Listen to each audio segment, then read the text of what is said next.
Right, time to add some color to this setup. Move that over to the side there. And let's go get rid of this blast. Come under that blast, spacebar and F to zoom in.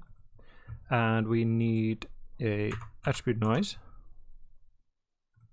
So drop that underneath, and that will randomize the color, which you may think is what you want, but what I'm going to do is generate my own attribute and then drive a ramp with that later. So I'll call this color, and it will be a float, so just 0 to 1. Let's visualize that. Attribute. Oh, we can just do it here as well, actually. If you just click that, that does it also. And then it will generate this for you. I don't think I want it to be like that. I'm going to do grayscale. There we go. And I want animation of this. I'm going to use a flow, which is kind of a nice, it has a nice animation to it. Let's drop the element size down. 0.5, smaller. 0.4, something like that. Now, at the moment, this is based on the position, and it's going to change with the animation. Okay, we'll add animation to this, but it will also be based on the, well, right now, this change is because of the animation of the horse, so it's going to be kind of repeating. You can see this part coming back into that same area of low values. So I don't want that, I want control. So what we do is, instead of using the position, we use a rest position. So that will need to be just under the blast, yeah. And this needs a rest position, the frame. Okay, so we use a time shift, delete channels, and just set this to the first frame. It can be any frame, actually, it doesn't matter. So this will generate our rest attribute. Go to our geometry spreadsheet, and you'll see we got that rest there. That will be the position on the first frame.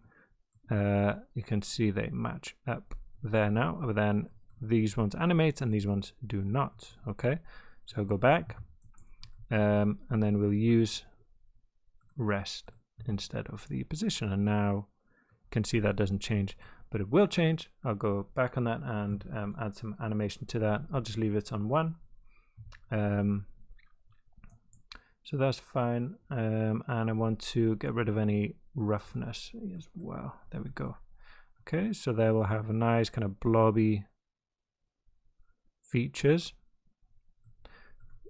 Okay, and now to get our actual color, we'll use a color node.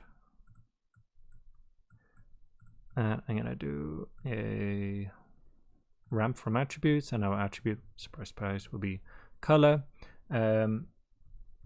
And let's drop this down. So I'm gonna put some colors in here. So this one, you know, this can be, you know, to your kind of taste.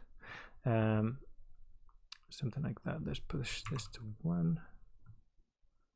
This one, something like that. I'll just turn off this visualizer. There we go. So that's kind of overriding the CD attribute. Let's do another one here. So kind of a little bit of a darker blue. 1, 0.35, something like that. Okay. Put that about there. Do another blue here. Spread this out. I'm just going to kind of round up the values so that, you know, you can copy them. This position, just do that one in the middle.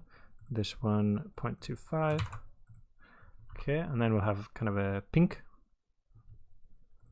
purpley pink over here, or maybe like a magenta, I suppose. And then this will be 0.45.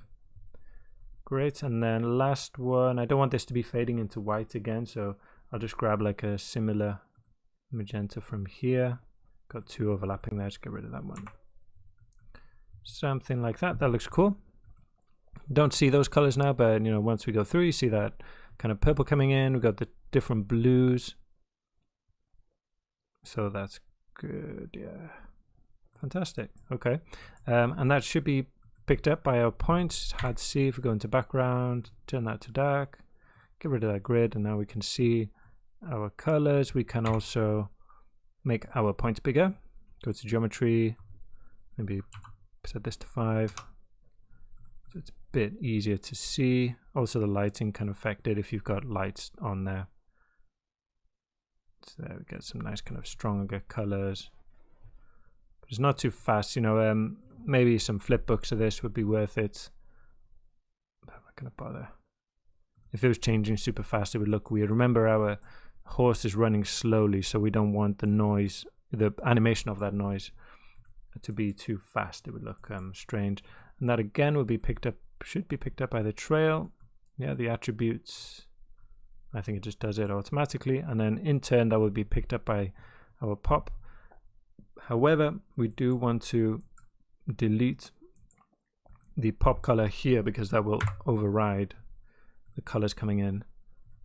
So let's just watch a few frames just to make sure those colors are being pulled in. There we go. So I'm just going to press escape, go back 1 frame. So we can see the colors are kind of being pulled into the simulation. So we'll get nice, you know, hopefully we'll get some kind of tendrils in one color and some in a blue, and kind of the size of this is nice as well. So that's perfect.